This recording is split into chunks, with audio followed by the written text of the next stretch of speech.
واللاتی اور وہ عورتیں تخافونا جن کے بارے میں آپ کو خدشہ ہے،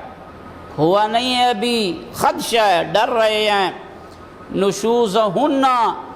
کہ یہ عورتیں جو ہیں وہ نافرمانی کریں گی، یہ عورتیں جو ہیں وہ نشوز کریں گی، ناشزہ کریں، سرکشی کریں گی، آپ مردوں کی خلاف ورزی کریں گی یہ عورتیں۔ جن مردوں کو اپنی عورتوں کی سرکشی کے بارے میں خدشہ اور اندیشہ ہو، مرد کیا کرے؟ سب سے پہلے فاعظوہن، یہ مرد اپنی عورتوں کو بٹھائیں، بیڈ روم میں لے جائیں، کسی جگہ پہ لے جائیں، واعظ کریں انہیں، نصیحت کریں انہیں، دیکھیے یہ امر اچھا نہیں ہے جو آپ کرنا چاہ رہی ہو، یہ جو آپ نافرمانی پہ تلی ہوئی ہو یہ ہمارے لیے بہتر نہیں ہے، یہ ہمارے گھر کے حالات کے لیے اچھا نہیں ہے، بچوں کے فیوچر کے لیے اچھا نہیں ہے، ہمارے رشتہ داروں کے لیے واعظ کرے، فاعظوہن۔ تو یہ مرد جب انہیں کسی اپنی عورتوں کے بارے میں خدشہ ہو کہ وہ نافرمانی کریں گی، سرکشی کریں گی یا اس کے ناموس کو حفاظت نہیں کریں گی، فاعظوہن، پہلا امر یہ ہے کہ یہ مرد اپنی عورتوں کو کیا کریں؟ واعظ کریں، نصیحت کریں، نہ مانیں، وَاہْجُرُوهُنَّ فِي الْمَضَاجِعِ۔ دوسرا اقدام کیا ہے کہ پھر یہ مرد اپنی عورتوں کو اپنے بستر سے جدا کر دیں، ان کو اپنے مضاجع جو اپنے بستر ہیں ان سے ہجرت کر لیں، ان کو ترک کر رہے گھر میں وہ بھی اور وہ بھی، لیکن ناراضگی کا اظہار کرنے کے لیے الگ ہو جائے، وہ اپنی جگہ پہ سوئے اور یہ کیا ہے اپنے روم میں سوئے، تاکہ اسے احساس ہو اپنی اس غلطی کا اور پھر وہ ندامت میں آ جائے اور معافی مانگ لے اور اس سرکشی سے اور اس نافرمانی سے جو ہے وہ واپس پلٹ آئے، ہجرت کرے۔ دوسرا امر یہ ہے، دیکھیے سٹیپ ہے اسلام میں، پہلے واعظ اثر نہ کرے پھر ہجرت کرے یہ مرد اپنی عورت سے، یعنی اپنی عورت کو چھوڑ دے، مضاجع میں چھوڑے، یعنی اپنے پاس بستر پہ نہ لے کر آئے۔ یہ نہیں ہے کہ گھر چھوڑ کے چلا جائے، گھر چھوڑ کے چلا جائے تو باقی بچوں کی دیکھ بھال کون کرے گا، باقی گھر کے امور کو کون سنبھالے گا؟ یہ نہیں اسلام کہتا ہے،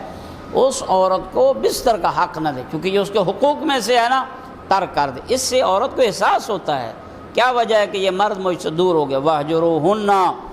فِي الْمَضَاجِعِ۔ تیسرا، جب وہ واعظ بھی کام نہ کرے صدیقی صاحب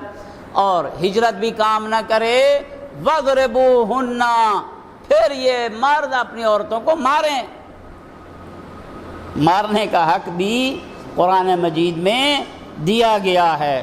لیکن احادیث اہل بیت اطہار علیہم الصلوۃ والسلام میں اور فقہاء کرام کے فتاویٰ کی روشنی میں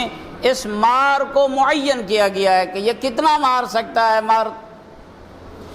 فرمایا قانون کلی یہی ہے کہ اتنی مار نہ ہو جس سے اس کے کوئی جسم کا عضو معطل ہو جائے، کوئی حصہ ٹوٹ جائے، کوئی اس کی آنکھ، کان، ناک، کوئی ہڈی وغیرہ یہ ضائع ہو جائے،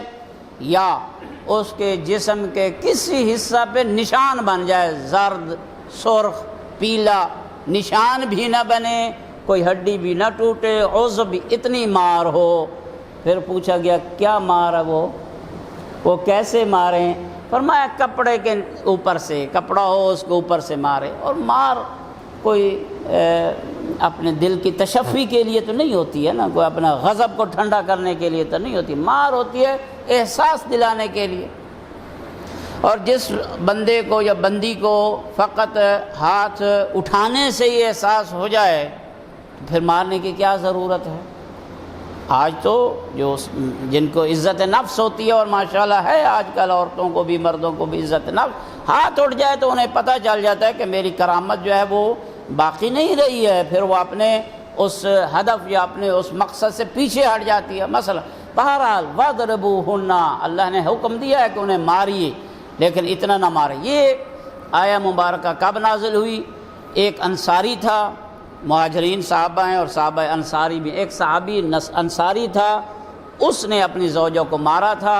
اور اس کی زوجہ جو ہے وہ روٹھ کر اپنے میکے چلی گئی تھی، اور اس کے شوہر جو ہے وہ پیغمبر کے پاس آ گیا تھا مسجد نبوی میں۔ ظاہر وہ بیچارہ کدھر جائے، عورتیں میکے چلی جاتی ہیں، شوہر پیغمبر کے پاس آ گیا اور اس نے اپنا قصہ بیان کیا کہ گھر میں یہ مسئلہ ہو گیا، میں نے بیوی کو مارا، ربیعہ اس کا نام تھا اس انصاری کا، اور میری عورت روٹ کر چلی گئی ہے۔ آقا خاموش تھے تو یہ آیہ مبارکہ نازل ہوئی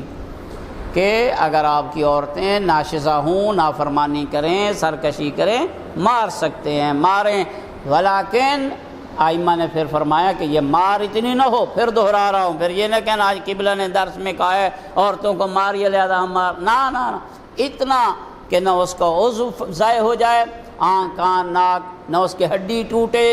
اور نہ ہی اس کے جسم کے کسی حصہ پر کیا ہے کوئی زردی یا کوئی سرخی یا یہ رنگ تبدیل ہو جائے، نیل پڑ جائے، ایسا نہیں مانا۔ اگر ایسا ہو گیا پھر اسلام میں اس عورت کا حق ہے اس مرد پر کہ وہ دیت ادا کرے، اور پھر دیت مختلف قسم کے، وَاهْجُرُوهُنَّ فِي الْمَضَاجِعِ، یہ مرد اپنی عورتوں کو اپنے بستر سے دور کر دیں، ہجرت کریں، وَاضْرِبُوهُنَّ، اور تیسرا یہ ہے کہ ان کو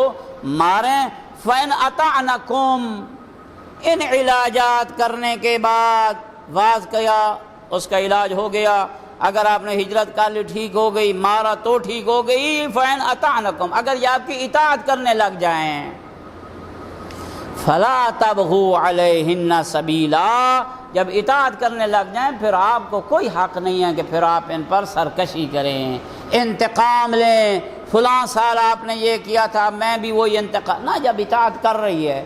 فرما برداری کر رہی ہے، پھر آپ کو اس امر کا کوئی راستہ نہیں ہے کہ آپ تبغی کریں، یعنی ان پہ تجاوز کریں، ان پہ سرکشی کریں آپ پھر عورتوں پر کہ اس غلطی کی کیا ہے آپ جو ہے وہ سزا دیں اور انتقام لیں۔ ان اللہ کان علیٰ کبیرا، بے شک اللہ رب العزت جو ہے وہ